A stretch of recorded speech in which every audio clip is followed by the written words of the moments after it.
2020 मसीहा परठू चिलिका पई सरकार मानकर एठी चिंता नथिला। 24 वर्ष धरिकी शासन रे जे थिले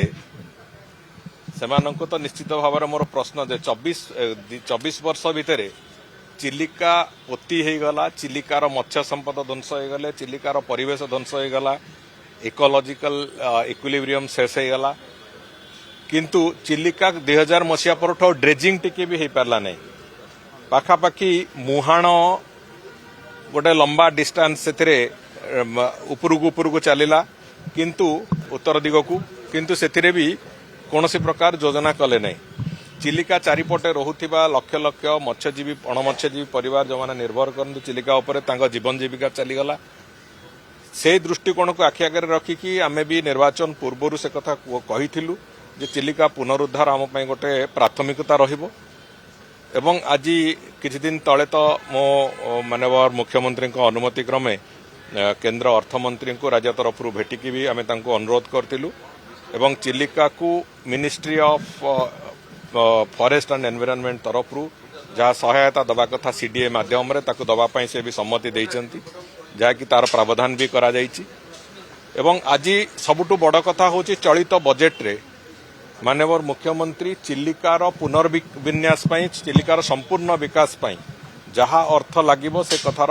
एक व्यवस्था आरंभ करिसंती एवं बहुत शीघ्र आमे ताकू नै कि काम आरंभ करिवार जो प्रक्रिया चिलिकार विभिन्न चैनल्स गुड़ाक एक्टिवेट करैबा, मुहाण खोलिबा, चिलिकार जैव विविधता को आउथरे नुआ करी तैयारी करैबा, ई संपूर्ण प्रक्रिया को आमे तार रास्ता को आनिबार जो इम्प्लीमेंटेशन प्रोसेस को ताकू चिलिका डेवलपमेंट अथॉरिटी तार करबा आरंभ करिवो। एवं जो कथा आईआईटी मद्रास तांकर एक्सपर्टीज ओशनोग्राफी रे तांकर एक्सपर्टीज दृष्टिकोण जो डीपीआर प्रस्तुत करूचंती से डीपीआर जो आधार रे से माने करिवे चिलिकार पुनर्विन्यास पे से आधार रे संपूर्ण रूपे से काम को संपूर्ण करिया पई जहाँ जहाँ अर्थर आवश्यकता अछि ताकू दिया जीवो बोली माननीय मुख्यमंत्री कहिसंती। तेणु करी ये केवल चिलिका नुहे समग्र ओडिशा पई एक अत्यंत जुगांतकारी बजेट कहले अत्युक्ति हब नाही। एभली कौनसी जिला कहि परिबे नाही कि मो तांको जिल्लार विकास दृष्टिकोण ए बजेट रे कौनसी प्रावधान नाही बोली, कौनसी वर्ग रो लोक कहि परिबे नाही जे तांकर आवश्यकता दृष्टिकोण को ए बजेट रे अणदेखा करा हैछि बोली। तेणु करी अत्यंत एक जुगांतकारी बजेट मु माननीय मुख्यमंत्री एवं अर्थमंत्री भाव में भी माननीय मुख्यमंत्री को मु संपूर्ण रूपे धन्यवाद देवी एवं ओडिशावासी तरफ कृतज्ञता भी जणे। समस्त जतक एक्सप्रेसवे हो, रिंग रोड्स हो,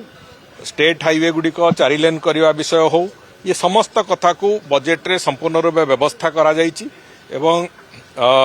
जहाँ जहाँ प्रक्रिया आमको आगामी दिन में 2036 विकसित ओडिशा पई आगु को नवा पई आमको सक्षमता दब से समस्त कथा को एथिरे संपूर्ण रूपे एड्रेस कराई। श्रीमंदिर उन्नति नुहे से वास्तव में जो कर्पस फंड तो गत वर्ष आम दे सारी 500 कोटी टंका एवं ताकू आसंता वर्ष जो इंटरप्रिटेशन सेंटर जो कथा आम कहीलु इंटरप्रिटेशन सेंटर तैयारी करेबा एवं महाप्रभु श्री जगन्नाथंकर रिलेटेड आउ जो इंफ्रास्ट्रक्चर गुड़िक किछि बाकी अछि हमर से सबू को संपूर्ण करेबा, ये प्रक्रिया को एक संपूर्ण रूप दबा पई तार काम आरंभ करिया पई सेति पई 1000 कोटी टंकार एक प्रावधान कराइछि एवं पुरी को एक विश्व प्रसिद्ध ऐतिह्य स्थली धार्मिक स्थली करिवार जा प्रक्रिया से प्रक्रिया को आमे संपूर्ण करू। सेटा मालकानगिरी मोटुरू मयूरभंज तिरिंग जोटा कि एक्सट्रीम नॉर्थ रे जोटा अछि ओडिसा रो एक्सट्रीम साउथ रो एक्सट्रीम नॉर्थ पर्यंत जोड़िया पई जो प्रक्रिया एतरे रहइबो, एतरे एक्सेस कंट्रोल रास्ता एवं दुई पटे तार इकोनॉमिक कॉरिडोर तैयारी करिवार कमर्शियल कॉरिडोर तैयारी करिवार जो प्रक्रिया ताकू भी ता संगे जोड़ी की तैयारी करा जिवो एवं सेतिरे जेहेतु ये रास्ता रांची विजयवाड़ा कॉरिडोर ताकू आमे ताकू कनेक्ट करिवार जो प्रक्रिया ताकू भी ता संगे जोड़िबू एवं विशेष करिकि तिरिंग होची मात्र 35 किलोमीटर दूर जामशेदपुर रु एवं से भली भाव में मोटू भी समान भाव में आंध्र प्रदेश सहित जोड़ी होकी अच्छी। तेणुक आम आंध्र प्रदेश, छत्तीसगढ़ एवं झारखंड ये तीनोटी पड़ोसी राज्य सहित ये गोटे प्रमुख जोगसूत्रकारी रास्ता भी तैयारी हबार प्रक्रिया आरंभ हो। तेणुक सामग्रिक भाव में ये जो निर्माण क्षेत्र में अधिका आगू जीवार एकमात्र कारण होची जे आमे निजको विकसित ओडिशा तैयारी करिवार परिकल्पना जो आमर अच्छी स्वप्न अच्छी तार प्रक्रियाकरण आरंभ कर सारी।